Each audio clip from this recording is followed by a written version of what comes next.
नमस्ते, वेलकम है आपका परिडा नर्सिंग ट्यूटोरियल के इस ब्यूटीफुल प्लेटफॉर्म में। हेलो फ्रेंड, कैसे हैं? उम्मीद है आप सभी अच्छे हो और अपनी स्टडी कर रहे हो। जैसा कि इस वीडियो से पहले के लेक्चर में हमने डिस्कशन किया था about introduction of medical surgical nursing के बारे में। इस वीडियो से हम कंटिन्यू करने वाले हैं सेल और टिश्यूज के बारे में। तो फ्रेंड, सेल और टिश्यूज के बारे में हम अपनी जर्नी स्टार्ट करते हैं। तो सबसे पहले सेल क्यों जरूरी है पढ़ने के लिए, आपको पता होना चाहिए जो सेल है क्यों इम्पोर्टेंट है। फ्रेंड, जैसा कि हमारा वीडियो स्टार्ट होता है एक बहुत ब्यूटीफुल कोट के साथ, तो आज का कोट है, फ्रेंड याद रखिएगा, होना ना होना ये तो किस्मत की बात है, पर मैं कोशिश ना करूं ये गलत बात है। मैंने देख रखा था कि मेडिकल सर्जिकल में हम एनाटॉमी फिजियोलॉजी पढ़ते हैं, जिसमें हम बॉडी के स्ट्रक्चर के बारे में पढ़ते हैं। ठीक है, तो ये आप देख सकते हो, ये मान लीजिए कि कोई ह्यूमन बॉडी है। ठीक है, ये ह्यूमन बॉडी है, ये क्या है? बॉडी है। ठीक है, जो ह्यूमन बॉडी होती है, फ्रेंड याद रखिएगा, जो ह्यूमन बॉडी होती है वो क्या, हमारा जो ह्यूमन बॉडी है वो 9 सिस्टम से मिलकर बना होता है। कितना? 9 सिस्टम। ठीक है, जिसमें cardiovascular system, lymphatic system, GI system, ये सब सिस्टम आते हैं। ठीक है, तो 9 सिस्टम, ये जो 9 सिस्टम है इसमें पर्टिकुलर हर एक सिस्टम के पर्टिकुलर ऑर्गन है। ठीक है, तो ये जो सिस्टम है किससे मिलकर बना होता है?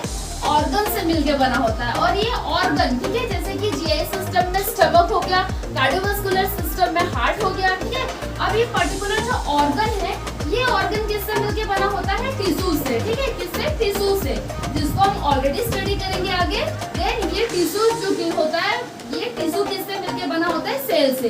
तो हम बोल सकते हैं ह्यूमन बॉडी का सबसे बेसिक यूनिट क्या है? हमारा सेल। इसलिए हमको सेल के बारे में जानना बहुत ही ज्यादा जरूरी है। मैंने बताया आपको जो ह्यूमन बॉडी का सबसे बेसिक यूनिट क्या है?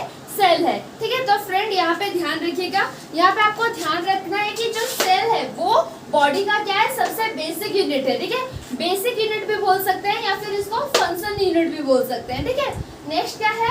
नेक्स्ट एक है स्टडी ऑफ सेल। तो जैसे कि हम सेल पढ़ रहे हैं, तो सेल की स्टडी को क्या बोलते होंगे? ये चीज आप ध्यान रखिएगा कि सेल की स्टडी को क्या बोला जाता है? साइटोलॉजी। ठीक है, क्या बोला जाता है? साइटोलॉजी।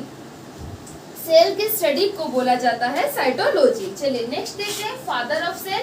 तो जैसा फ्रेंड आप देख सकते हो, फादर ऑफ सेल कौन है? बचपन से पढ़े हो कि कोशिका के फादर कौन है या फिर सेल के फादर कौन है, तो फादर ऑफ सेल कौन है? हमारे रॉबर्ट हुक।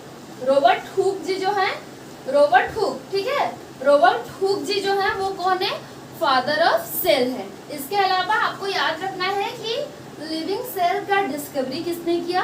तो यहाँ याद रखना है एनाटोनी वॉन ल्यूवेनहॉक। ठीक है, ल्यूवेनहॉक जी ने क्या है, किसका लिविंग सेल का डिस्कवर किया। आपको पता होगा इनको फादर ऑफ माइक्रोस्कोपी भी बोलते हैं, क्योंकि इन्होंने जनरली क्या किया था? खोज किया था माइक्रोस्कोपी का। ठीक है, इस वजह से क्या है, इनको फादर ऑफ माइक्रोस्कोपी या फिर father of living cell discovery भी बोला जाता है, कि इनको एनाटोनी वॉन ल्यूवेनहॉक को। ठीक है, तो जल्दी से रिवाइज कर लेते हैं। जो सेल है वो क्या बेसिक यूनिट है। ठीक है, study of cell cytology. Father of cell कौन है? रॉबर्ट हुक है। और साथ ही साथ क्या है? लिविंग सेल का डिस्कवरी एनाटोनी वॉन ल्यूवेनहॉक ने किया।